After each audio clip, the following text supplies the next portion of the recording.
En 1987, les Nations Unies ont institué une journée internationale afin de mobiliser les peuples du monde entier face aux dégâts causés par l'abus et le trafic illicite de drogue, pour encourager des actions coordonnées en matière de prévention et de répression.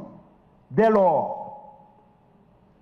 le 26 juin est consacré chaque année à l'échelle nationale, régionale et internationale pour rappeler que la lutte contre les drogues illicites et le crime organisé est une responsabilité partagée.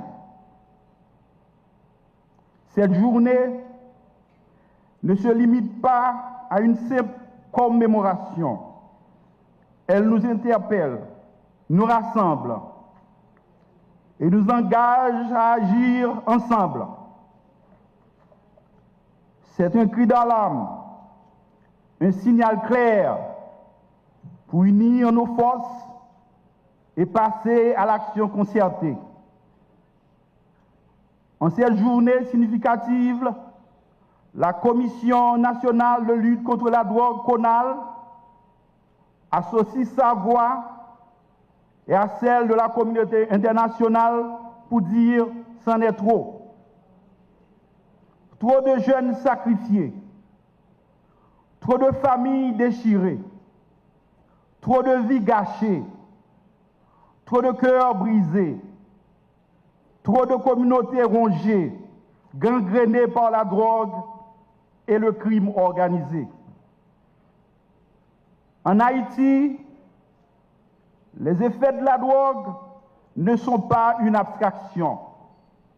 Ce sont des réalités tragiques qui s'imposent à nous chaque jour. La drogue dévore nos foyers, elle fragilise les liens familiaux, elle détruit la vie de couple, elle éloigne les enfants de l'école et conduit la jeunesse dans la délinquance, dans la rue et dans l'isolement. Dans nos quartiers défavorisés, elle s'installe comme une échappatoire empoisonnée, vendant de faux rêves à une jeunesse désemparée.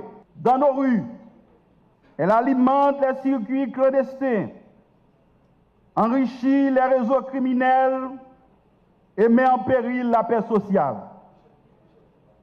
Mes chers concitoyens, le terme retenu cette année par l'Office des Nations Unies contre la drogue et le crime organisé est à la fois un constat lucide, un appel à l'action et une feuille de route claire. Je cite, « Les faits sont là, investissons dans la prévention, brisons le cycle, stoppons le crime organisé. » Fin de citation. Oui, les faits sont là. Les faits, ce sont les communautés brisées, des jeunesses sacrifiées, des familles endeuillées. Les faits, ce sont des milliards de dollars générés par des réseaux criminels qui alimentent la corruption, le blanchiment des avoirs, sapent nos institutions et augmentent l'insécurité. Face à ce danger, notre priorité doit être la prévention. Prévenir, c'est agir avant qu'il soit trop tard. Il est important de réduire la demande en investissant dans l'éducation, dans la sensibilisation, dans la santé mentale, dans l'inclusion sociale. C'est aussi réduire l'offre en augmentant les capacités de nos services de renseignement, de nos forces de sécurité et de notre justice pour suivre et démanteler les réseaux du crime organisé.